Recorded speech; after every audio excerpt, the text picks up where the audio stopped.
Hello folks, Jonathan Decker here, licensed therapist, clinical director of Mended, and I want to talk about the tragic accidental deaths on the set of Rust, the Alec Baldwin Western. There was a prop gun that apparently misfired. Details are still coming in, but Helena Hutchins, who was the director of photography, tragically passed away. Joel Souza, the director, was hospitalized, and everyone's just kind of reeling from this. And I am not an expert on this particular situation, but I want to talk about accidental deaths.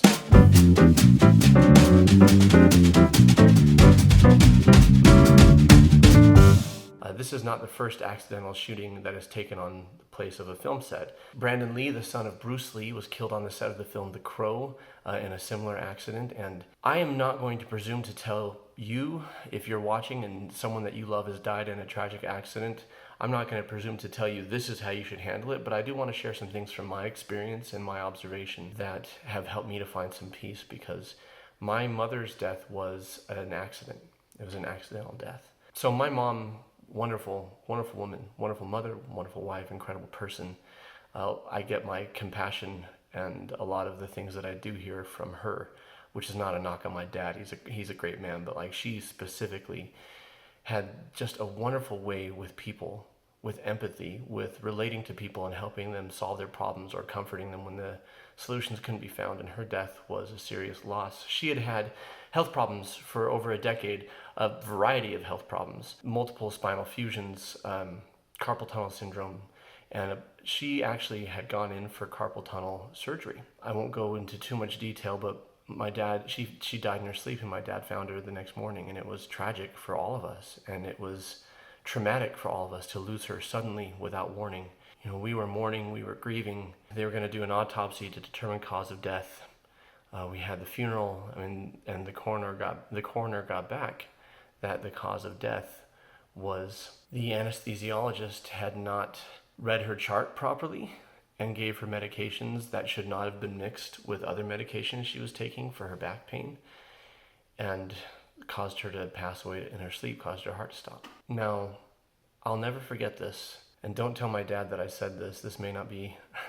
My dad's a truly great man, because I asked him, "You're an attorney, you gonna sue this guy? You gonna bring him down?" And he says, "No, it was a mistake." He says, I told him this is how she died, this is the ruling. And he was devastated, and he's going to have to live with that. But I see no reason to ruin his career and put his family in financial jeopardy for a mistake that he's never going to make again. I was struck by how merciful that was, how incredible that was. My dad lost his wife, and a lot of people would be seeking vengeance, retribution, justice. This guy doesn't deserve to practice anymore. And my dad knew the man, and he says he's never going to make that mistake again. Now, I'm not saying that is the right course of action for every person. You might think that the anesthesiologist deserved to be brought down, but my dad instead chose mercy. And the real important thing here is he chose not to hate. He chose not to have a grudge. Now, I do think there are cases of criminal negligence or other forms of negligence where there should be consequences. I do think there's nothing wrong with the pursuit of justice. It's case by case, and I'm not going to tell Helena Hutchins' family, not that they were watching this anyway, but I'm not going to tell them how they should respond once all the facts come in. But what I will say is that hatred, desire for vengeance, that type of anger that is driven by loss and grief, it can consume us and it can destroy us. And what I saw with my dad, I mean, he talked about he didn't want to ruin that man's career, didn't want to ruin his family. But what I also saw is my dad saying, I refuse to hate. This was an accident. I have enough grief with the loss of my wife. That's enough. That's enough. I think of a man, his name was Chris Williams. His wife and his 2 children were killed in an accident with a drunk driver. And he, as I understand, the drunk driver faced the consequences of the law for that action, but he told the young man, I forgive you. Which I don't think just happens, by the way. I don't think they're just magical, special, super people out there who have this innate power of forgiveness and they can let go of things very easily. Forgiving, letting go of bitterness, letting go of hatred, letting go of a desire for vengeance. Those are natural feelings, those are natural emotions. We have to work through them. Even in cases where we do seek justice, that's not the same thing as vengeance. In order for us to heal, in order for us to move forward, we do need to work through the process of letting go. So how do we do that? Well, I want to address one more thing to answer that. Every year in the summertime, I dread seeing those stories roll in on my social media feed about parents who lose children because overworked, underslept, super busy in the brain, trying to juggle 1,000 things and raise a family, parents leave their kids in hot cars, small children, and the kids die. That breaks my heart every year. Every year. And you should see the comments on these stories. Justice for the child, and harsh judgments toward the parents. But you also see comments saying that parent is already devastated. That parent is already reeling from this. And then people say, well, what about the child? You know, the child needs retribution, the child needs justice. And I always think, do you think if the child were alive, or if you believe in, the spiritual, if the child were here, were present, or even if it's just hypothetical and you believe that once we're dead, that's it. But do you believe if the child were present, they would want their parent to go to jail? They would want their parent to face the demands of justice. I don't think any child is going to be like, I want my parent to go down for this. No, I'm not speaking about this legally. Okay, I'm not speaking about what is or isn't right before the law.